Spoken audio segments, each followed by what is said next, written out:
बचपन में जब शिनचैन की मूवीज टीवी पर आती थी तो एक अलग ही वाइब होती थी और उन सभी क्लासिक्स में से एक ऐसी मूवी थी जिसने हम सबको अपने टीवी स्क्रीन से बिल्कुल चिपका कर रखा था। Crayon Shinchan the hidden treasures of the बुरी बुरी किंगडम।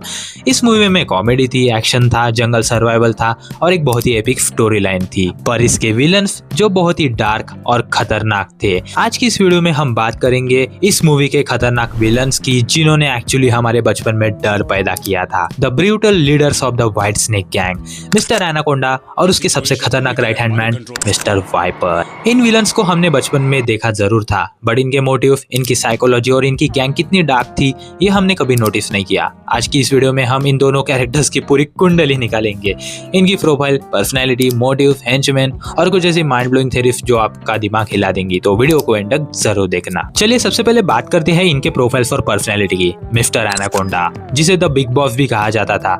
मिस्टर एनाकोंडा एक international criminal organisation white snake gang का सुप्रीम लीडर है। फिजिकली एनाकोंडा बहुत ही लंबा, हेवीली मस्क्यूलर और एक इम्पोजिंग फिगर है। उसका बाल्ड हेड और उसकी सिग्नेचर व्हाइट सूट उसको एक क्लासिक 90s माफिया बॉस का लुक देती है। अगर उसकी पर्सनैलिटी की बात करें तो एनाकोंडा प्योरली इविल है, उसमें रट्टी भर भी एम्पैथी या रहम नहीं है। वो एक क्लासिक मेगालोमैनियक है, यानी एक ऐसा इंसान जिसे एब्सोल्यूट पावर का नशा है। उसको अपने सबऑर्डिनेट्स की जान की कोई परवाह नहीं है। उसके लिए लोग सिर्फ एक टूल है अपने रास्ते क्लियर करने के लिए। वो एरोगेंट है, ओवर कॉन्फिडेंट है और जब उसको गुस्सा आता है तो वो किसी को भी रास्ते से हटा सकता है। अब आते हैं the silent killer Mister Viper पर, जिसे कुछ डब में मिस्टर हब या मिस्टर स्नेक भी कहा गया है। वाइपर व्हाइट स्नेक गैंग का सेकंड इन कमांड और एनाकोंडा का राइट हैंड मैन है। अपीयरेंस वाइज वाइपर पतला है लेकिन फिजिकली बहुत फिट है। वो हमेशा सीरियस और स्टॉइक रहता है। एनाकोंडा जहाँ बहुत लाउड और फ्लैशी है, वही वाइपर बहुत काम और कैलकुलेटेड है। उसकी पर्सनैलिटी का सबसे बड़ा हाईलाइट है उसका मार्शल आर्ट्स में एक्सपर्ट होना।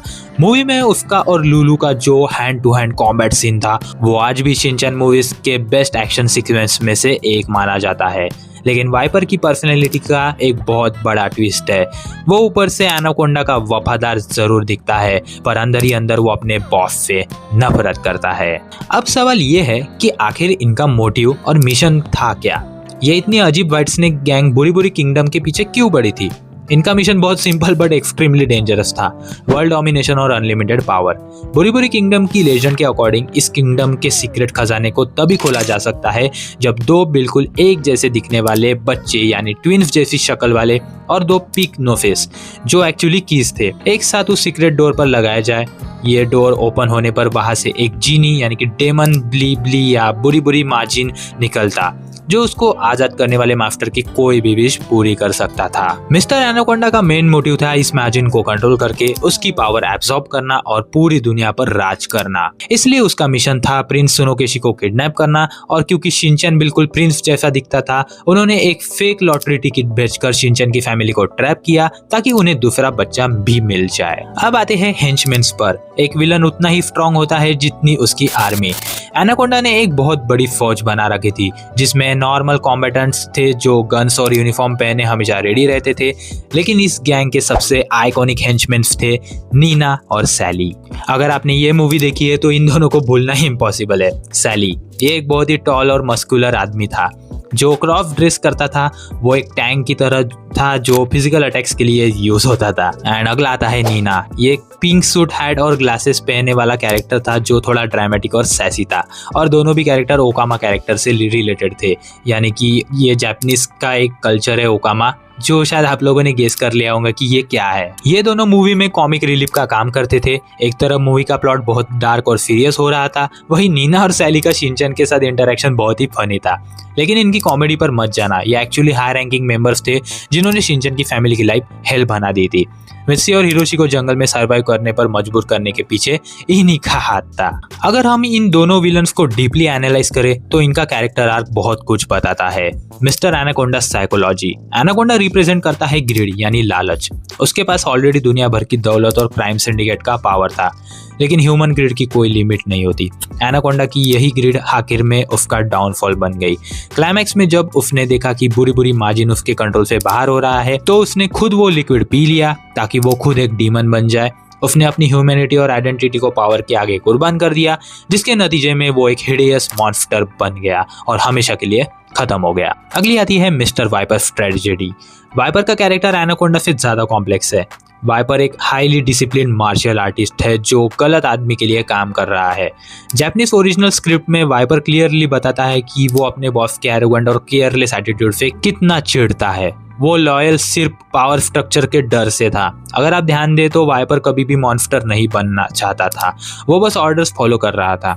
वो एक ट्रेजिक विलन है जिसका पूरा पोटेंशियल एक पागल बॉस के अंडर वेस्ट हो गया। चलो अब हम जानते हैं कुछ माइंड ब्लोइंग फैक्ट्स और थ्योरीज को। पहला फैक्ट है द स्नेक सिंबोलिज्म।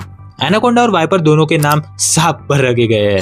एनाकोंडा बड़ा और पावरफुल होता है जो अपने शिकार को क्रश करता है, जैसे उसने अपने क्राइम एम्पायर से किया। वही वाइपर छोटा पर एक्सट्रीमली फास्ट, अजाइल और वेनोमस होता है, exactly like Mister Viper's fighting style.